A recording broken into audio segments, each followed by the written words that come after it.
Hey monsters, thanks for tuning in to Murder News, the true crime cult for the latest breaking news, murdery memes, TV reviews, podcast recommendations, and all things spooky, plus baby goats. I'm Aurora. And I'm Angelina. This is the Week in True Crime. Murder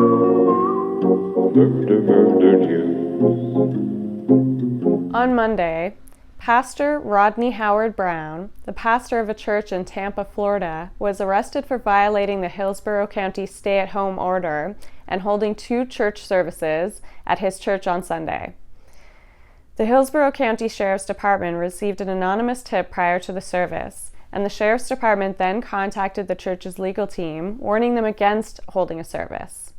Howard-Browne ignored the warning and even live-streamed the packed church, showing attendees filling each row. Howard-Browne has been insisting to his congregation that COVID-19 is a phantom plague plotted by Bill Gates.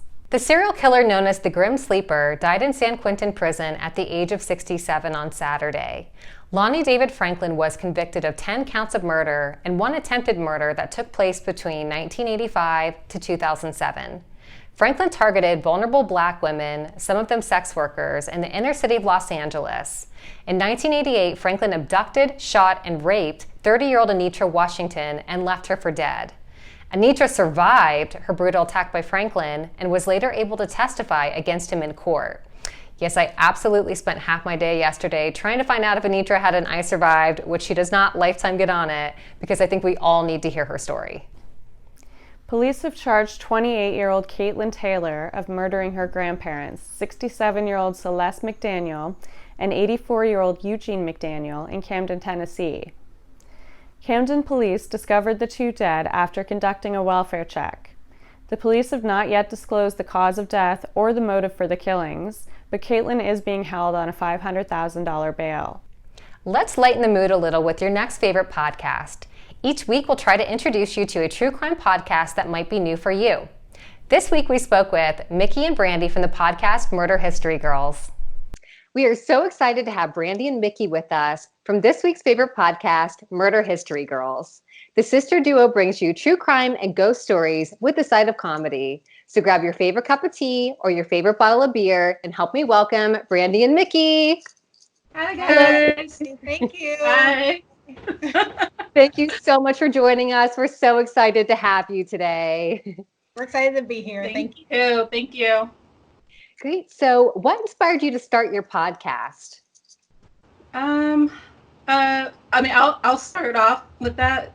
For me, what inspired me, I think, is just I have like this fascination with murder and true crime, and I've always just kind of been into it.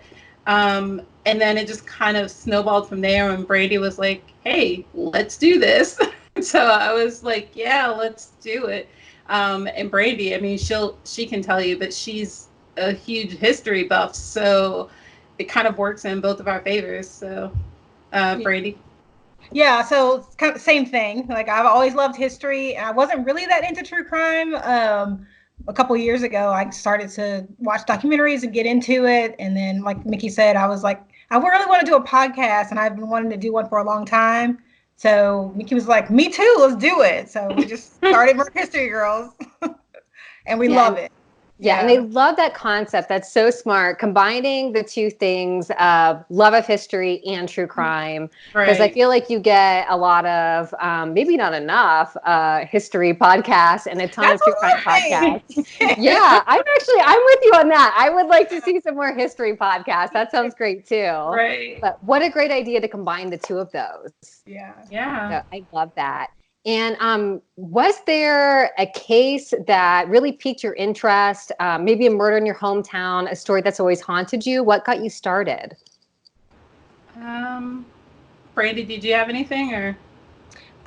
Not really. Like I said, I just started watching a bunch of Netflix documentaries, and Mikki's always loved it, and so she always talks about the different things that she's heard or read, and but nothing really like that where it's like draws me in immediately. History, obviously, you learn it in school, and I was immediately hooked. But for true crime, really just studying it and learning it. And I was in the funeral and cemetery business for a really long time. And so that kind of, you get to see a lot of cases come in, and that definitely like rocketed me into wanting to learn more about. Yeah, I know it sounds so weird, but it really did. So I really got, into true crime and how things happen, and the backstory of people's lives from there. I really feel like you could also have another podcast if you have time on working in a funeral home. What is that like?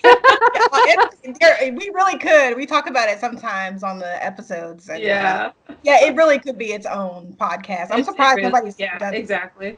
Yeah. And how about you, Mikki? What got you into? Yeah, what was the case for you? So I think we've mentioned before on the show how we grew up, like our dad's military, so we've lived in a lot of places. So just traveling throughout the U.S. and overseas and anything like that, like it's just weird to get like the history of cases in different places. And then I think it was when I lived in Petaluma in California, around that area, Richard Ramirez had been stalking the San Francisco area before going back down south. And so I did like this haunted tour thing in San Francisco. And it was just crazy, but I was like, oh my goodness, I am in love with everything about this. And then it was literally just finding little cases that nobody's ever heard of. And that's what really got me into it, because it was just like, why have I never heard of this person? And they've murdered people. Yeah. like there's not like a shortage of serial killers or true crime or anything like that. Like, unfortunately, there's just not. Like, there's just no shortage. And that's cool that you did a ghost tour. So have you done, like one thing I've been really interested in, I know when I travel, is I'd like to do tours, but doing a ghost tour is a really cool way to learn some history about a city, but to also get kind of like a murdery or deadly history. Were there any like favorite ghost tours? Was doing one in California sort of peak? Not really. I find that for me, the ghost tours that are like in Savannah, Georgia, New Orleans, those are the ones that like are like super intense, and you just kind of draw you in because it's so real for them. Like the ghost tours in California or in New York or places like that. I mean, it's just like a local folklore, like local history kind of thing. But like in the South, when you do those stories, like the ghost tours or murder trails and things like that, like it is like their life. It's like a whole theatrical thing. Exactly. So I live in Virginia, in Virginia Beach area, but Jamestown and Richmond are pretty close to me, and they do tours also. And I mean, they dress up, they get into it. It's like a real thing for these people. All right. I'm going to have to go there. You've convinced me. And I'm embarrassed. I'm from Texas, or at least most recently from Texas. And I've never been to New Orleans. There's a lot of places in the South I haven't been. And I know everything is very haunted there. Yeah. They even sell haunted, like real estate in New Orleans. Like it's crazy. You'll be walking down the street and you'll see for sale haunted. I'm like, who's buying this? But right. Not me. Yeah, exactly. I would love to do a tour there, but like I do not want to live in a haunted place. Exactly. Love that. If you come to Savannah, if you come to Georgia, let me know. I'll meet you in Savannah. Absolutely, we're doing that meetup. That'd be fantastic. Well, I know we talked a lot about history, but are there any recent cases right now on in the news that you two have been tirelessly following or really interested in? I've been following, there's a couple cases. The Grim Sleeper, still just kind of following up on that. I mean, I'm just mesmerized by that case in general. I don't know. I'm sorry? The Grim Sleeper? What's this one? Yeah, so this guy he was a serial killer on the West Coast in California. He went through like this period of time where he was not murdering anybody, but they don't have record of him being locked up. He wasn't like in a hospital. Like he just stopped killing and then went back to killing. And then they finally found him, and he's so prolific. He's been linked to over 90 solved cases of him, like over a period of, I think, like almost 60 years, this guy. Wow. Yeah. So it's so crazy. Yeah. And I'm going to be looking that up. He's in prison, but he was drawing from memory, like images of these women. And then that's how the FBI was like basically identifying, because he would draw these pictures and give them to the cops and say, this is another person that I murdered.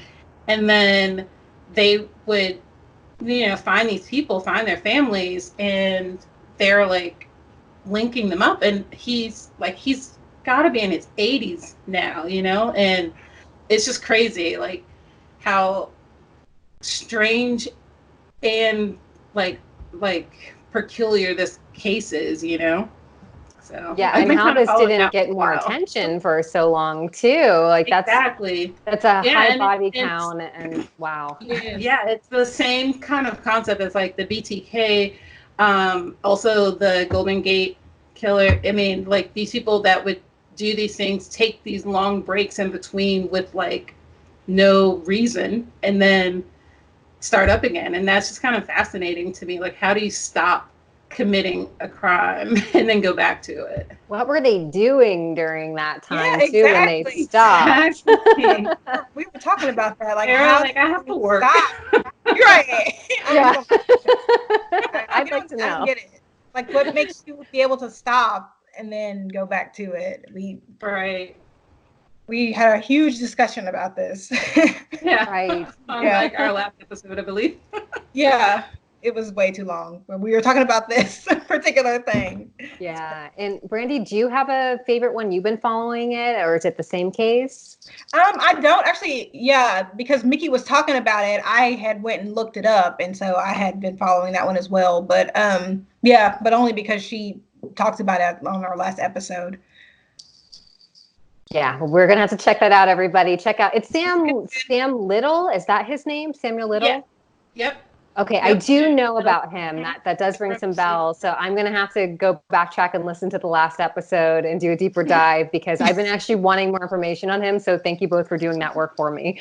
Yeah. So in the episode, it's not actually an episode about him. We just ended up talking about him in the episode. So yeah. Skip to the end. We do that a lot. we have like our cases that we're working on, or like our stories to tell, but then we end up talking about other things as well. So. Right. Yeah. Well, ladies, thank you so much. We'd love to go ahead and let our listeners and our viewers know where to find you all on social media, so they can be sure not to miss an episode. Okay. You can find us on Instagram at Murder History Girls. And also we have a Twitter account at Girls Murder. We have a Patreon page as well as our website. If you go to our Instagram page, it has the link tree in there, and it has everything, all of our sites listed, so that it's easy for anybody to find us and hop on. And guys, we really enjoy what we do. So if you like us, subscribe, download our episodes, let us know what you think. And we are super excited that you brought us in for this. So thank you so much for being here. I love your podcast. I think I like you both more than my own sisters. So spending this time with you today is fantastic. Thank you, ladies, so much. Thank you. Guys, thank you. We'll find a case in Montreal and attempt to that one for you. Please do. We've got some good ones. Yeah. All righty. All right. Well, thanks everybody. And be sure to tune in to Murder History Girls. Make sure you subscribe so you don't miss a single episode. All right. Thanks, guys. Bye. This week, we're watching The Forgotten West Memphis 3 on Oxygen. The 1993 murders of Stevie Branch, Michael Moore, and Christopher Byers have received a lot of media attention throughout the years. Stevie, Michael, and Christopher were found bound and tied in a ditch in what prosecutors attributed to a satanic ritual at the time. Much of the attention on the case has gone to the wrongful convictions of Damien Eccles, Jesse Miskelly, and Jason Baldwin. But now, Bob Ruff, the host of the podcast Truth and Justice, is throwing the spotlight back onto the case in hopes of bringing resolution to the families of the 3 boys. You won't want to miss the first 2 episodes of the series, now on Oxygen. Once a month, we feature a crime-related book review by our friend and fantastic bookstagrammer, Emily L.M. This month, Emily reviewed Highway of Tears by Jessica McDiarmid. The book recounts the stories of missing and murdered Indigenous women of Highway 16 in British Columbia and the system that failed them. We know that victims of marginalized communities are underrepresented in the media, and the Highway of Tears is no exception. Be sure to check out Emily's full review at MurderMurder.news. Thanks so much for tuning into This Week in True Crime with Murder Murder News. If you haven't already, hit the subscribe button below, give us a thumbs up, and tell all of your true crime friends. If you need more of a true crime fix, join our commune at MurderMurder.news for our Monster Book Club and Cold Case Solving groups. And don't forget to follow us on Instagram, Twitter, and Facebook. See you next week. Murder News.